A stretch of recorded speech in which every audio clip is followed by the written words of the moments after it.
The driver opens my door, and Connecticut winter air slaps my face as I stand before my family's estate. Through leaded glass windows, crystal chandeliers cast golden light on the Thanksgiving gathering inside. Laughter erupts, Brandon's booming guffaw rising above the rest. My fingers tighten around the leather portfolio containing documents worth more than this $12 million mansion. My hand pauses on the brass doorknob. 10 years. 10 years since I walked out of this house, dismissed as the quiet one, the daughter who didn't matter in the grand Clark family narrative. I straighten my charcoal suit jacket, Savile Row, not that anyone inside would recognize the craftsmanship. The single platinum bracelet at my wrist catches the porch light. No flashy diamonds or family crest. Nothing to announce my worth to those who never bothered to see it. I'm not here to reconnect. I'm here to reclaim what was stolen from me, not just money or position, but recognition of my value. Through the window, I spot my father holding court in his typical fashion, gesturing with a crystal tumbler while Brandon nods eagerly beside him. Mother stands nearby, smile fixed like porcelain, fingers white around her wine stem. Savannah poses for selfies in a red dress that probably cost what most people make in a month. The tableau of wealth on display makes my quiet luxury feel like a secret weapon. The knob turns under my hand. Christmas dinner, 10 years ago. The memory rises unbidden. Father's fist slamming on mahogany when I dared question Brandon's decision to expand manufacturing without securing supply chains first. If you're not contributing, you don't get a voice in this family. Father's words, delivered with surgical precision, while Brandon smirked over his bourbon. That night, freezing rain pelted my car windows as I packed everything I owned and drove toward an uncertain future. No goodbyes. No one tried to stop me. The foyer smells exactly the same: beeswax, polish, and old money. Conversations pause as I step inside, then resume at slightly higher pitches. Mother's eyes widen, father's narrow. Brandon detaches himself from a conversation with one of the board members and saunters toward me. Well, look who decided to grace us with her presence. His eyes flick to my wrist. Nice watch. Department store having a sale? The Patek Philippe on my wrist cost more than his car. I don't correct him. Hello, Brandon. My voice emerges steadier than I feel. Happy Thanksgiving. He frowns slightly at my lack of defensiveness, at the quiet confidence that wasn't there when I left. Martha, our family cook for 30 years, appears with a silver tray of drinks. Her eyes crinkle with genuine warmth when she sees me. Miss Bryony, welcome home. She offers me a crystal tumbler. Your favorite, Macallan 25. Neat. My fingers tremble slightly as I accept the glass, but steady as I take a sip. The whiskey burns pleasantly, warming me from inside. Martha remembers. Of course she does. Father's voice booms from across the room. Brandon, we need to discuss the Thompson account before dinner. He beckons my brother, completely ignoring my presence. Mother hovers nearby, uncertain whether to approach me. Savannah doesn't even look up from her phone. Just like that, I'm excluded from the pre-dinner business conversation, dismissed before I've spoken a single word. I watch them huddle near Father's study door, Brandon gesturing enthusiastically while Father nods. They have no idea who they're dealing with. No clue that the portfolio I'm clutching contains documents that will change everything. I take another sip of whiskey and allow myself a moment of satisfaction. Their perception of me as powerless might be insulting, but it's also my greatest advantage. They think I'm still the quiet daughter who ran away when things got hard. They're about to learn how wrong they've been. I linger in the hallway outside Father's study, my back pressed against the mahogany paneling. Through the partially open door, my father's voice carries with the distinctive timbre of calculated restraint. We've kept her out of grandfather's trust for a decade, Brandon. One dinner doesn't change anything. My body goes completely still. My breathing shallows. The crystal tumbler in my hand might as well be welded to my palm. Brandon's laugh follows. She has no idea the amendments we made, legally airtight. The old man thought she'd run the company someday. Father's voice drips with dismissal. Imagined she had some special insight. Thank God we fixed that particular delusion. I remain frozen, as rage builds beneath my composed exterior. Not a single muscle betrays me. They haven't just pushed me aside. They've been systematically erasing me from the family legacy. The legacy my grandfather built. The one he specifically wanted me to protect. I need to check something in your desk before dinner, I hear Brandon say. I slip into the shadows of an alcove as Brandon exits, checking his Rolex, a gaudy, diamond-encrusted monstrosity that screams insecurity. When his footsteps fade, I enter the study. Father's desk stands imposing beneath the portrait of my grandfather. I know exactly where to look. Third drawer on the right, where important documents were always kept. The folder is labeled Clark Family Trust Amended. My hands don't tremble as I photograph each page with my phone, document after document revealing the manipulation. My name, crossed out. Provisions, rewritten. My grandfather's intentions, perverted. Dinner in 5 minutes, Martha calls from the hallway. I replace everything exactly as I found it, leaving no trace of my discovery. The dining room gleams with ostentatious wealth.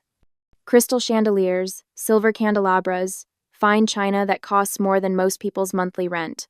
Father sits at the head of the table, Brandon at his right hand. Savannah, wearing what appears to be an entire season's worth of designer clothes at once, live streams herself adjusting the centerpiece. Perfect lighting for my followers. She murmurs to no one in particular, her face bathed in the artificial glow of her phone.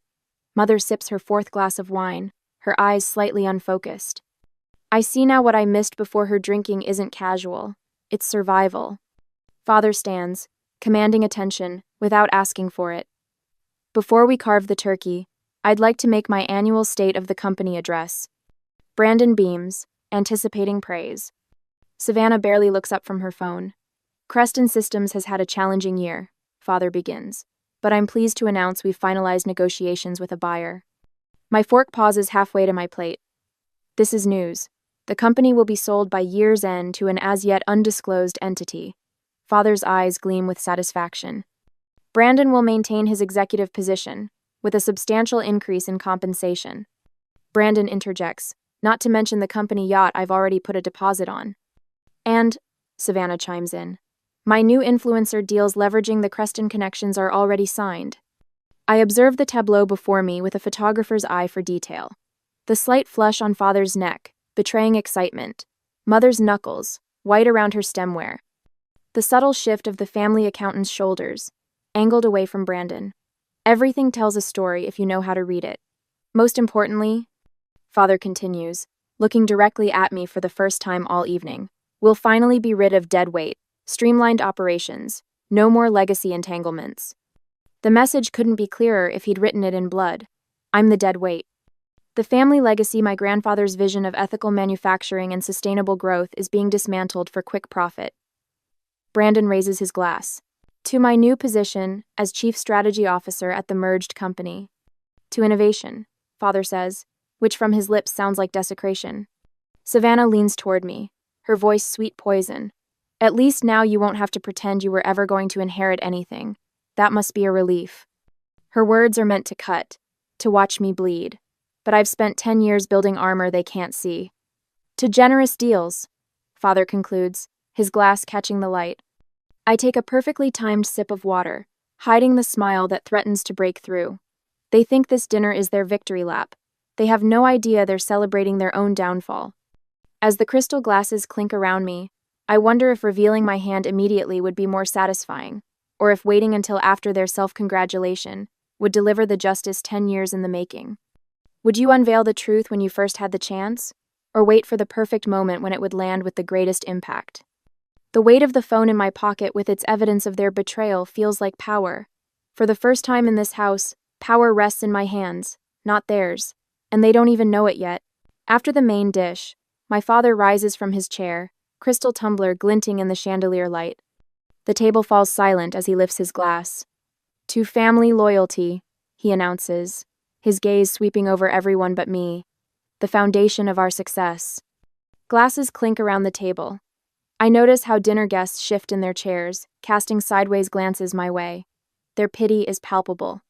Mother's hand trembles as she raises her wine, liquid sloshing dangerously close to the rim. Her 4th glass tonight. Speaking of success, Brandon interjects, pulling his phone from his jacket pocket. Just got the final photos of the yacht. He taps the screen, then passes it to the board member on his right. 52 feet. Custom teak throughout. Teak throughout. 52 feet.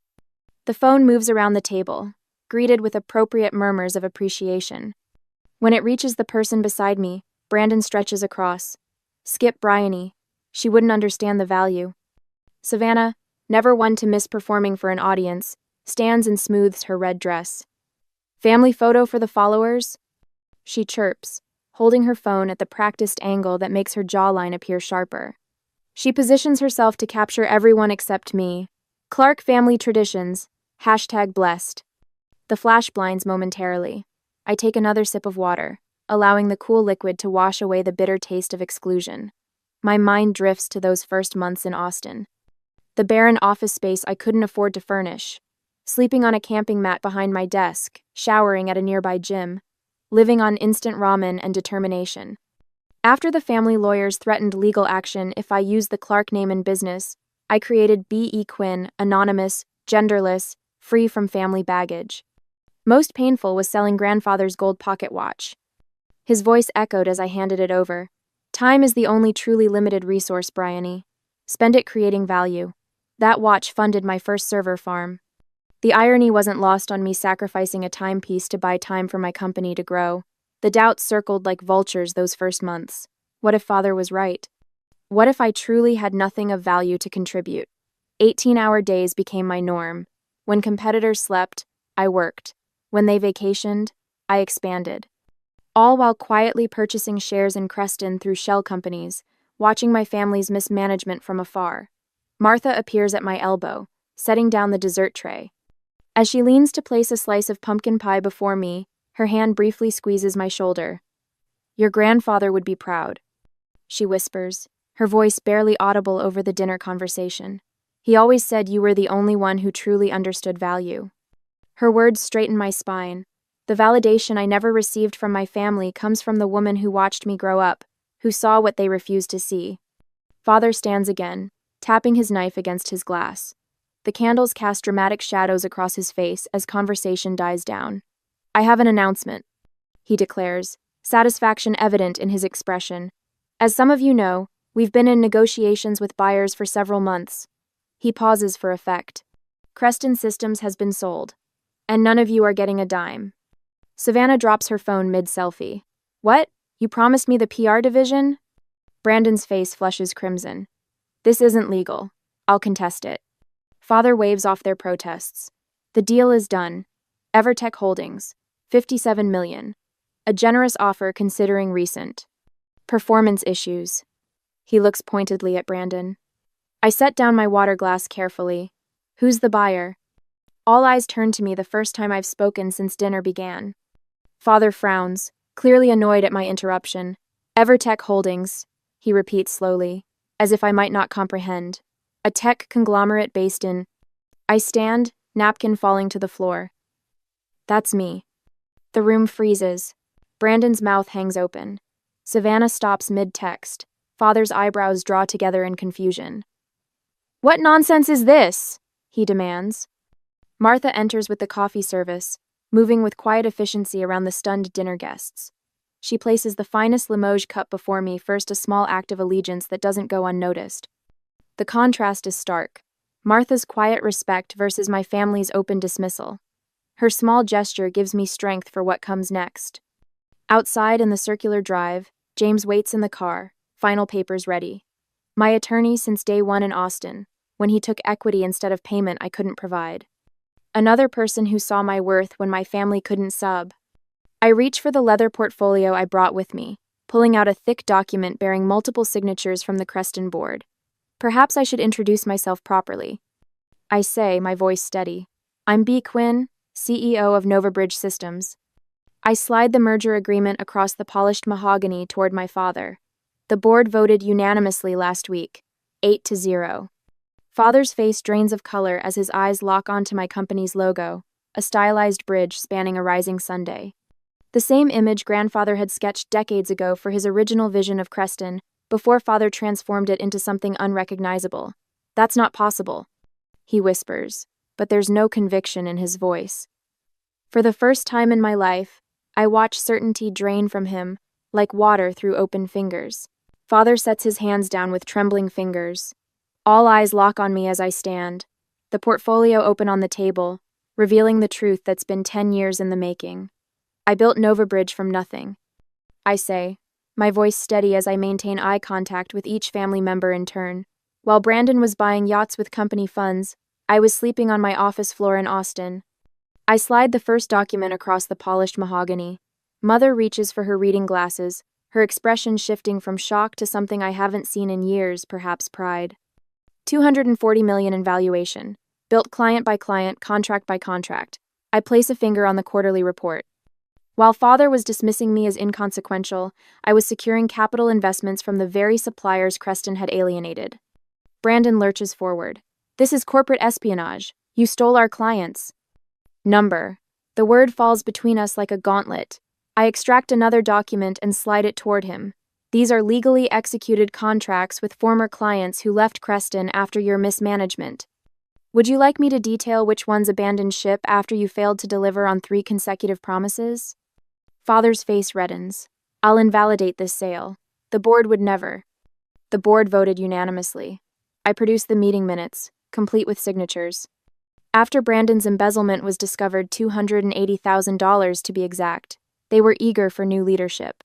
After Brandon's times embezzlement, his mouth opens, then closes. In the silence, I hear Savannah's phone drop to the table. That's a lie, father says, but the words lack conviction. I remove a USB drive from my portfolio. The forensic accounting report is quite thorough. Would you like me to play the recording of the emergency board meeting where your CFO detailed the irregularities? Father looks around the table, suddenly aware of the dinner guests witnessing his unraveling. The corporate facade he's maintained for decades cracks before my eyes. The doorbell chimes. Perfect timing. That would be James Harrington, my attorney. I stand as Martha appears at the dining room entrance. Mr. Harrington is here, Miss Brioni. Shall I show him in? Martha's eyes gleam with satisfaction. Please do. Martha returns moments later with James, who carries a slim leather briefcase. Without being asked, Martha brings father's reading glasses from his study. James nods to me before addressing the table. Good evening. I have the transition documents ready for signatures. Brandon's face pales as he finally grasps the full legal implications of his actions. You can't possibly think I'll sign anything. Your signature isn't required, James says, placing documents before father. The board's approval supersedes management in cases of malfeasance. Malfeasance? Brandon sputters. That's slander. I lean forward. It's only slander if it isn't true. Would you like to explain the wire transfers to your account in the Caymans, or shall I? Brandon's bluster deflates. He glances at father, looking for rescue that doesn't come. Savannah's influencer persona drops away as she calculates her sudden financial vulnerability. What about my contract as brand ambassador? Terminated as of yesterday, I reply, along with the expense account that funded your Aspen trip last month. Father grasps at his remaining authority. This is my company. I built it from. Grandfather built it, I correct him quietly. You were its caretaker, and you failed. The dinner guests shift uncomfortably as they witness the collapse of the family dynasty. Across the table, I notice Mother's hand steadying for the first time tonight. She catches my eye and gives a nearly imperceptible nod. When Savannah begged to be the face of my rebranded company, I hesitated. Would including her in some capacity honor my grandfather's belief in family, or would it perpetuate the toxic patterns I'd worked so hard to escape? James slides the final document toward father. This acknowledges transfer of operational control, effective immediately. Father stares at the paper as if it might bite him. You think you can run Creston better than I can? I know I can. Starting with reversing the outsourcing decision that cost us the Westlake contract. The pen wavers in his hand. Behind him, I notice Mother watching with an expression I can't quite read. She catches my eye and mouths something that looks like, after dinner. Brandon shoves back from the table. This is ridiculous. I'm calling our lawyers. Savannah stands too, already punching numbers into her phone. My agent needs to hear about this. Only father remains seated, diminished in his tailored suit, the magnitude of his failure settling on his shoulders like an invisible weight. He looks up at me with unfamiliar uncertainty. What happens now? He asks, his voice barely above a whisper. Before I can answer, Mother speaks, her voice clearer than I've heard all evening. Bryony, might I have a word with you privately? After dinner? The request hangs in the air, unexpected, intriguing. What does she know that I don't? I nod. Of course. After 10 years of silence, it seems my mother finally has something to say. Father leans forward across the polished conference table, his voice softening to a tone I haven't heard since childhood. Brioni B., he says, using my old nickname like a skeleton key to unlock doors long sealed. Let's be reasonable about this. Keep the company if you must, but surely there's room for family. His smile stretches too tight across his face. Brandon nods eagerly beside him. The same bobblehead agreement I've seen at every family gathering when father speaks. I could advise on operations, Brandon offers, his voice pitched for sincerity, while his eyes calculate his survival. Keep my current lifestyle arrangements, of course, but lend my expertise where needed. I resist the urge to ask what expertise he means exactly, the ability to sink $300,000 into a yacht, while the company's infrastructure crumbled perhaps. Savannah looks up from her phone, suddenly interested. My followers would go crazy for a corporate girl boss redemption story. I could be the face of whatever rebrand you're planning. Father clears his throat, playing his final card. Your grandfather believed in keeping business in the family. He'd be disappointed by this. Vindictiveness. The words land with precision, aimed at the little girl who once trailed after grandfather through the factory floor, memorizing part numbers and supply chains while Brandon and Savannah stayed home. I open the leather portfolio on the table. The sound of the clasp releasing echoes in the sudden silence. Grandfather gave me this the summer before he died. I slide out a yellowed document, its edges worn soft from the years I'd kept it hidden. The original trust document. The one you told the attorneys was lost after his death. Father's face drains of color as I lay it flat on the table. He knew you'd try to exclude me. That's why he gave me my copy directly. I trace my finger along the faded text. Section 4, Paragraph 3. My granddaughter Bryony, Elizabeth Clark, shall receive controlling interest in Creston Systems upon reaching the age of 30, regardless of intervening management decisions. Brandon lurches forward. That can't be legal. It's notarized, witnessed, and filed with the state. My voice remains calm. I didn't use it because I wanted to succeed on my own terms, not because I couldn't. I turn another page in my portfolio. Nova Bridge wasn't a random name. Nova means new. Bridge honors grandfather's original vision for Creston building connections between technologies, not exploiting them for quick profit. Mother watches me, her wine glass untouched for the first time tonight. Grandfather knew exactly who understood true value. I lay out my restoration plans, the innovation division that would rehire engineers Brandon had fired, the legacy product lines father had abandoned despite their steady profitability. This isn't about hurting you, I say, surprising myself with the truth in those words. It's about rebuilding what matters. Father leads us to his study, the inner sanctum, where family decisions were always made without me. The hunting prints on the walls, the leather chairs positioned for men taller than I am, the heavy curtains blocking natural light, everything designed to intimidate. James places the final acquisition papers on grandfather's mahogany desk, the same desk where father had once told me I didn't deserve a voice. You can't possibly understand this business. Father attempts one final grasp at authority as I lift the pen. You've been gone 10 years. I sign my name with steady strokes. Your manufacturing costs increased 18% while quality control decreased 22%. Your server infrastructure is running on systems 3 generations out of date. You're paying triple market rate for cloud storage because Brandon canceled the IT director position to fund his boat. The Austin distribution center operates at 30% capacity because you refused to invest in automation that would have paid for itself in 14 months. And you're hemorrhaging talent because you cut the equity program that grandfather established. The scratch of my pen on paper punctuates each point. Father's mouth opens, then closes. I reach for the nameplate on the desk, Donald Clark, CEO, and slide it into the drawer. From my portfolio, I withdraw a polished brass plate, aged but recently restored. William Clark, founder. Grandfather's original, I explain, placing it at the desk's center. Brandon storms out, muttering about lawyers. Savannah follows, already scheduling damage control with her manager.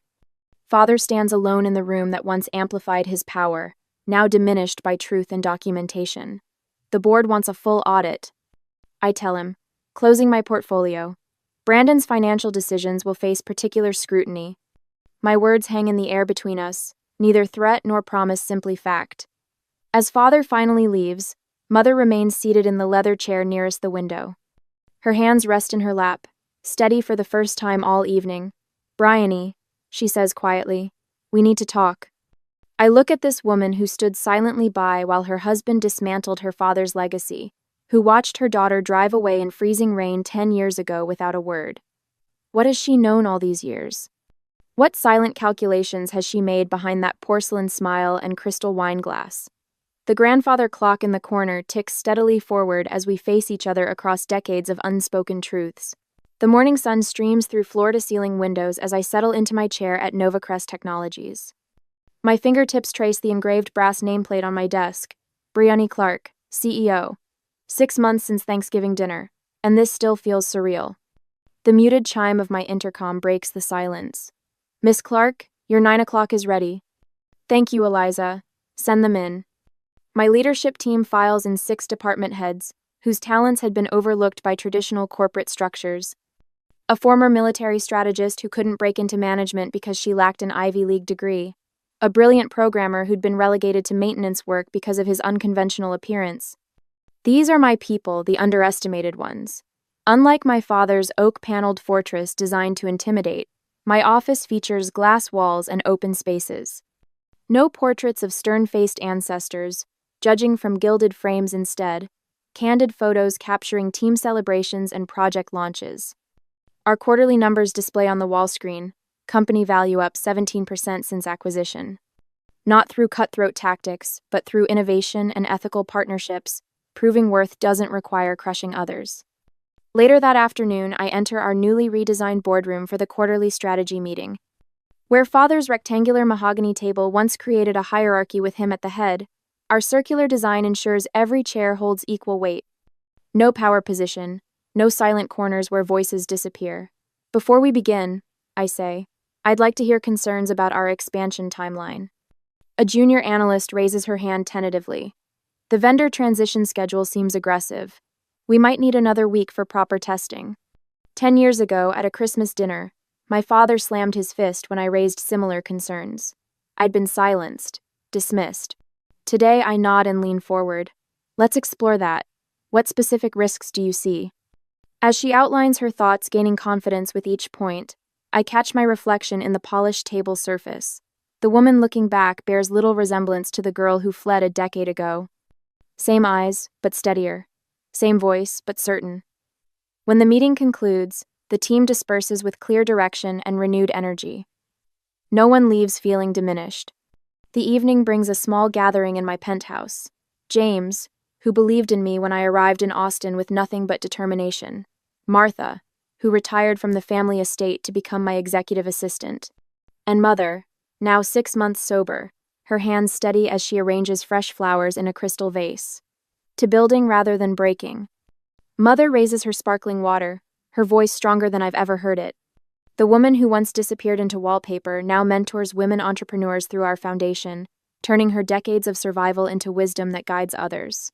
We clink glasses as the city lights twinkle below us. After they leave, I stand before the illuminated display case in my office. Inside rests my grandfather's battered laptop, the one he used to draft his first business plan in 1978. Beside it, I place his gold pocket watch, which I repurchased last month from the pawn shop where I'd reluctantly sold it 10 years ago. My fingers rest on the glass as I consider tomorrow's foundation meeting. We're finalizing the Clark Innovation Scholarship funding for brilliant minds without connections or pedigrees. Students like I once was, with vision but no voice. Mother has taken an active role in the foundation, channeling her regret into purpose. Brandon faces indictment for financial improprieties. Father lives alone in a smaller house, his empire gone. Savannah posts fewer selfies and more substance lately. Perhaps witnessing consequences has sparked growth. As I placed my grandfather's watch beside his laptop in the display case, I wondered what matters most in legacy: reclaiming what was taken, or creating something entirely new that honors the past while building the future. What would you choose to focus on if you were standing in my shoes? The answer seems clearer with each passing day. Legacy isn't what you inherit, it's what you build.